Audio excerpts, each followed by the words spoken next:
一個水果喺棵樹嗰度，佢都未熟，你摘佢落嚟，食唔食係，得咧？嗯一來唔食得，二來你嘥咗呢個水果。嗯，如果佢係3歲，1000個冇一個學到，何況仲2歲幾？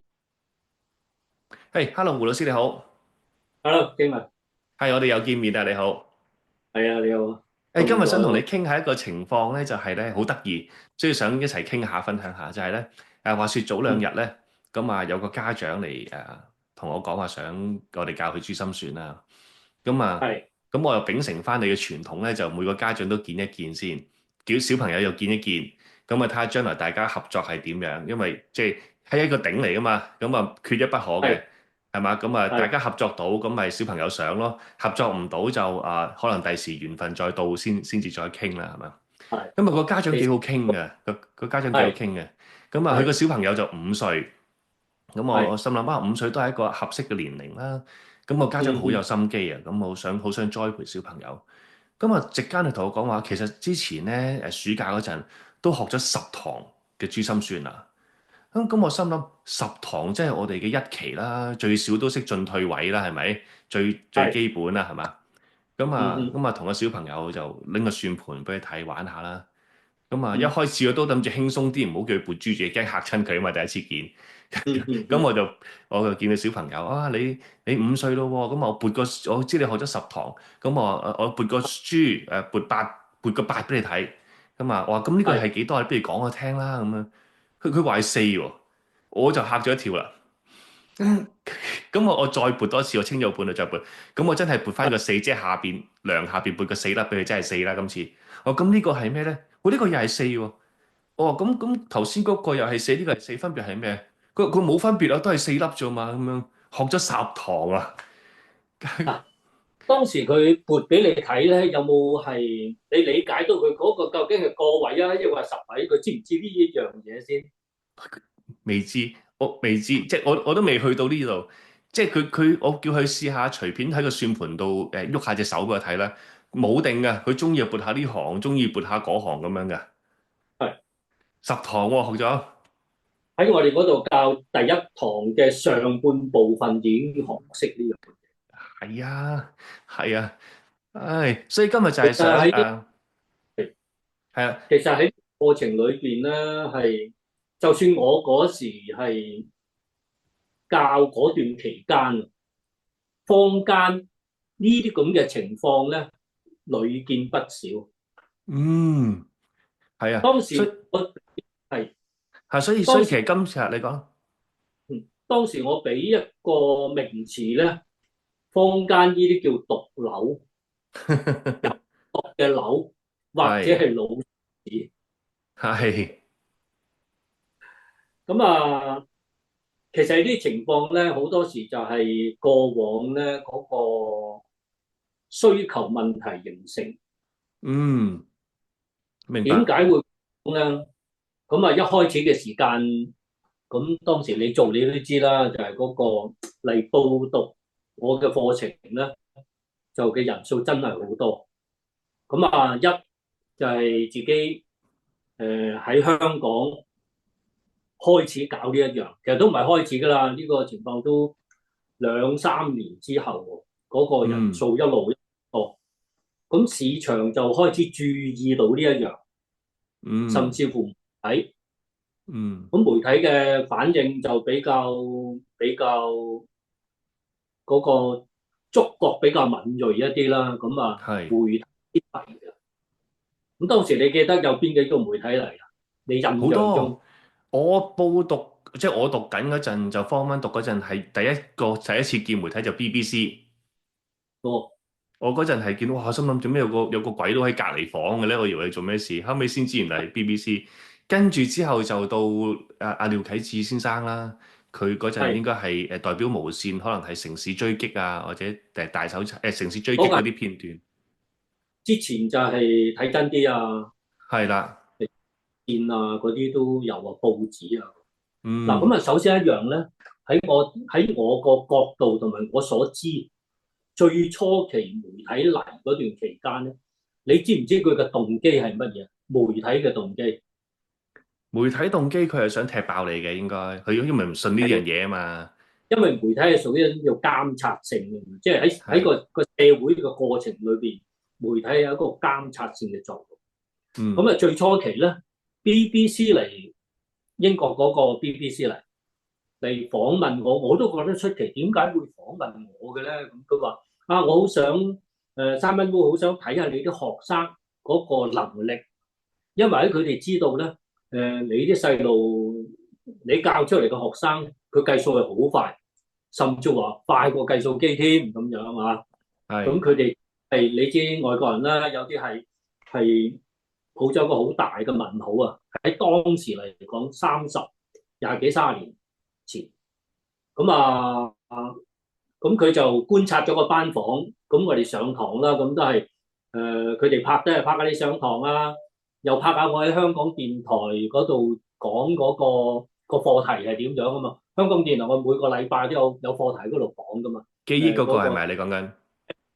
香港電台嘅第一台。嗯，咁啊佢就睇班學生啦。咁佢話仲有邊幾個班我可以睇？我話個個班你都可以睇咁樣。咁佢有冇啲比較細啲嘅班啊？咁細啲嘅意思就係佢嗰個學生比較細啲嘅。我話有啲係6歲啊、7歲啊咁樣嘅，甚至乎有啲係我覺得佢啱學嘅咧，5歲我都收咁樣。嗱，當係，時我嘅收嘅學生咧，一般咧就係小一或以上，甚至乎去嗯，到中五都有。好係，啦，咁啊係佢 BBC 嚟睇嘅時間咧，佢話你呢班學生係咪有啲係個別叻，個別唔叻？嗱，我話程度10隻手指有長短，我喺班裏邊咧有啲得，有啲唔得。咁呢個班咧，大部分佢哋嘅程度都好平均嘅。咁佢就去一個平均嗰個班裏邊，嗰度有10幾個。呢個，咁啊抽咗3個出嚟。嗯，咁啊，其中2個覺得咧，佢幾 smart 啊，即係比較上鏡嘅意思啦，佢哋叫 smart。咁就呢兩個可唔可以上鏡？要問一問家長。咁我要問一問家長。咁因為當時佢哋媒體英國咧就話呢個係私隱問題，咁所以家長都同意咁樣。咁就嗰2個咁就面對個鏡頭，做一個示範。唔係示範，sorry，佢做一個實驗。咁有一個係撳計數機嘅嚇，一個撳計數機。咁另外一個咧，2個撳計數機嗰個成年嘅。咁另外2個學生咁就喺度。咁我就出題目，個題目咧就係佢寫俾我嘅喎，BBC 寫嘅。佢話 Simon，你寫嘅題目有冇一個規劃要點樣嘅數字？我話暫時佢哋未學負數。咩嗯，叫負數？譬如話27減86，咁呢啲叫負數。我話暫時佢呢個階段未學。哦，佢話得。咁呢啲係已經係中學嘅階段㗎啦，我唔會考佢。咁就一般嘅加減、進位、退位，我 OK 㗎，冇緊要嘅。咁有冇限定佢進到幾多，退到幾多啊？總唔知係正數啦咁樣。佢話佢就寫咗一條就3位數，即係8位數，連續加減5次嘅。係，咁就佢話佢需唔需要睇住嚟計啊？我話聽都得，佢都覺得就咁聽嚟計。我話係啊。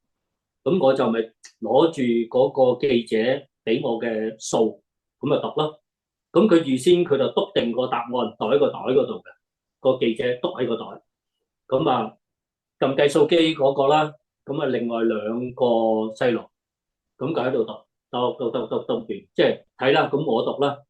咁讀完之後，等於咁2個細路舉咗手，撳計數嗯，機嗰個仲喺度做未得啦。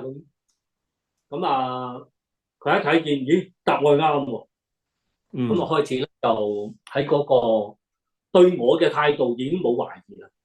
嗯，咁開始講到話，哎呀，真係好神奇。我唔可以咁用神奇去講嘅。我話方法，我話最緊要方法。咁係啊呢度想問個問題先，嗰兩個學生即係做到百位數心算嗰兩個學生，佢學咗幾耐到啊？喺呢嗰度？喺我嗰度當時計咧就係一年未去到一年半，哦，未去到一未年半，去到一年多少少，係啦，就百位數心算啦已經。百位數心算加減5000，年紀咧？年紀嗰幾個小朋友，即係嗰幾個年紀學生。5歲，sorry 6歲左右啦，5、6歲，我記得係呢個大概咁。嗯，誒呢個都引申翻一個問題就係嗱，咁我係計翻轉頭啦，即係正如老師你講，可能4歲零開始收啦。喂，但係我又見到坊間而家有啲珠心算嘅班啦，佢係三歲就已經有啲啟蒙班嘅咯喎。咁值埋嗰嚿錢啊嘛。喂，其實我哋知係唔得㗎，係咪先？即係對於小朋友嚟講係唔真係未必做到嗰個能力啦，只可以講嗱，其實咧就我哋一個簡單嘅例子，一個係水果喺棵樹嗰度，佢都未熟，你摘佢落嚟，食唔食係得咧？嗯一來唔食得，二來你嘥咗呢個水果。係好啦，喺珠心算咧，唔係話我越細學佢越吸收到嘅，佢有個過程，有個所謂喺我哋大腦發展啦。我哋嗱，譬如好似我哋睇翻幼稚園同1年班嘅教科書，都有啲分別，因為細嗯路仔對於嗰個直觀嘅個過程咧，係需要一啲時間去消化。嗯咁另外咧，佢哋嘅邏輯理解不一定會理解到啊。嗯咁細嘅小朋友，假設我係家長，我俾個咁細嘅細路去學，係咪贏喺起步線咧？唔係嘅。嗯你衝出去嗰一剎那咧，第一你一定係浪費咗你嘅金錢先。第一呢個係對方就係猴一樣啫嘛，就係想咬住你嗰嚿錢㗎。對方係想咬呢一樣嘢，佢唔係話想咬咩。另外個細路係咪真係學到咧？100個裏邊冇一個。嗯如果佢係3歲，1000個冇一個學到。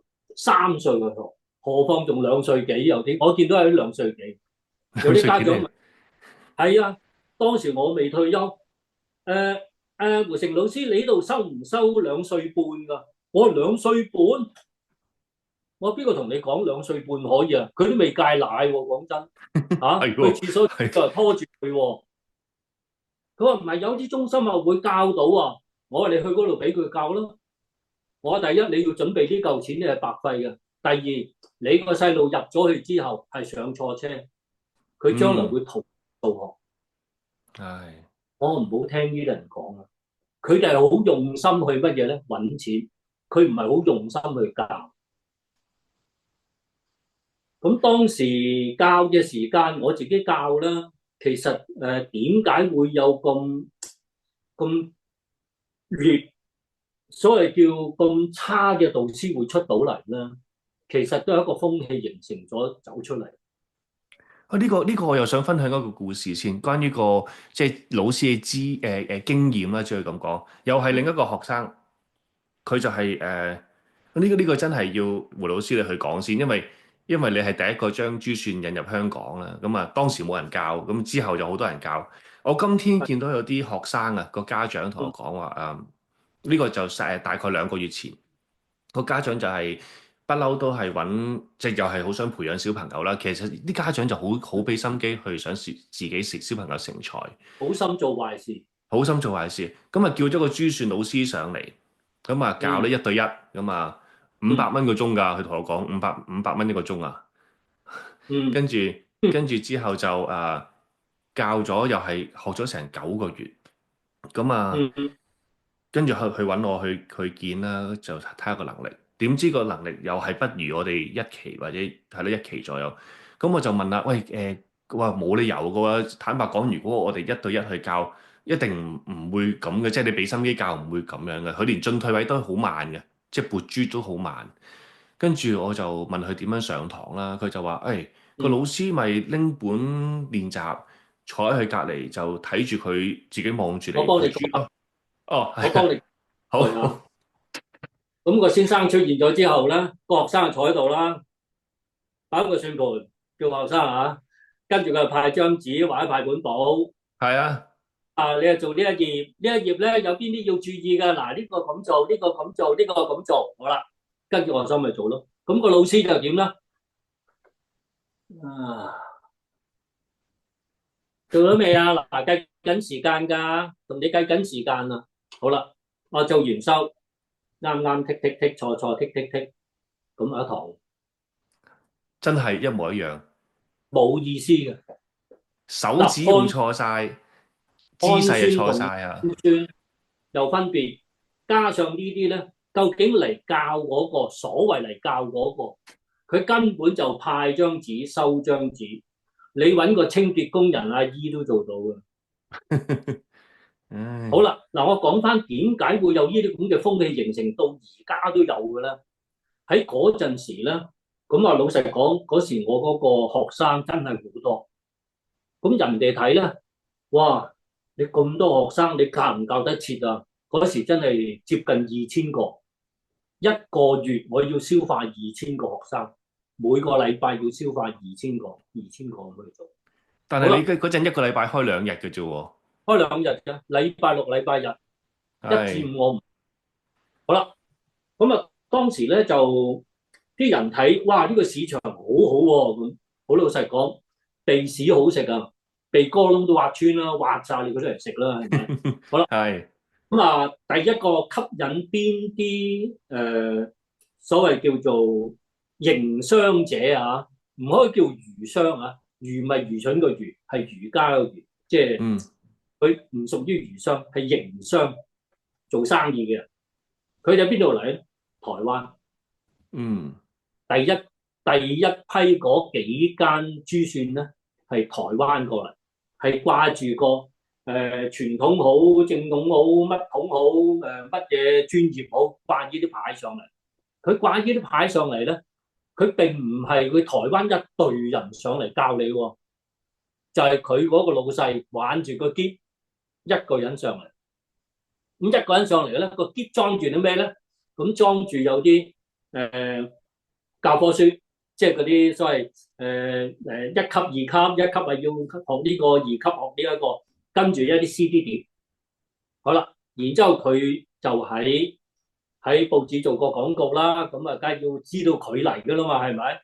好啦，係，咁佢就俾埋一個廣告咧，我會喺邊間4星好、5星嘅酒店好，就租一個會議廳，咁我哋做一個 demo，一個 seminar。好啦，咁然之後你哋嚟嘅話咧，有咩好處啊？嗱，我就話俾你知，而家個珠算咧，台灣都好盛行啊，點樣啊，世界性啊，點樣？咁香港都好多啦。咁其實咧，就你可以藉助呢個商機，你哋去學一樣所謂技能，亦都可以呢個技能幫你揾錢。咁你只係俾大概唔到1萬蚊俾我啊，俾呢個商家，咁佢就會用2個禮拜時間培訓你，2個禮拜時間。咁2個禮拜時間唔係14日喎，2個禮拜時間咧，好似係48小時，計哇，埋48。你就會做到珠心算嘅專家，你可以去培訓導師。你睇下，你跟過我學，亦都跟過我做導師。係，我係點出一個導師出嚟？唔哇，係咁容易出一個。好嚴格㗎，我會隔好多重，我會睇好多嘢，我先俾你埋位，埋幾多啊？唔到10分鐘，我會拉翻你落嚟，我係，會睇再邊個去上，然之後到我做。來來回呢個過程咧，你跟咗我呢個幾年，我先開個房俾阿敬文你入去教，係。唔係容易。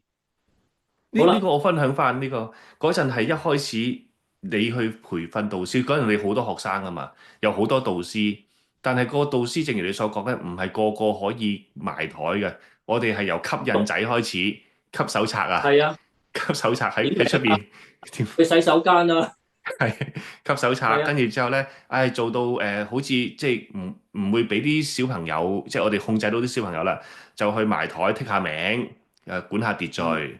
管完秩序啦，再好啲咧就開始可以寫下進度啦，就話俾你知呢個小朋友大概係點，但係都要經理核實嘅，即係睇完我哋跟住之後再核實。再進一步咧，就會要求你哋咧睇下佢隻手有冇用錯，係個姿勢有冇錯，做心算嘅時候佢嗰個眼有冇去睇錯一啲位。其實我哋嘅眼球做心算係話俾我哋知有冇做緊嘅。一般嘅度唔知呢一樣嘢，我唔係唔講啊，係同你哋講啊。我可以講坊間嗰啲有邊個出嚟，佢會知道佢係做緊心算咧，做緊假心算，唔知。係啊。好啦，咁啊當時咧就類似咁樣咧，又出咗一啲所謂叫做濫竽充數嘅所謂嘅珠心算導師出嚟。點解咧？咁啊去參與呢啲1萬蚊一個課程，呢啲多數都係一啲補習社啊、琴行啊、某某一啲，甚至又有啲個別性嘅個別人社去學啊咁。咁另外喺我嗰度咧，亦都有一啲嘅人咧，佢會走出嚟教嘅喎。你印象你知唔知？有知，我一陣間再講其中一兩個個案。我想同你講，我嗰陣係喺呢度做吸緊印仔啊！真係，我好似冇同你講過。有人啊喺門口附近嗰度啊，見我哋出嚟，問我哋去唔去嗰度做導師啊？去。係，跟住我心諗我同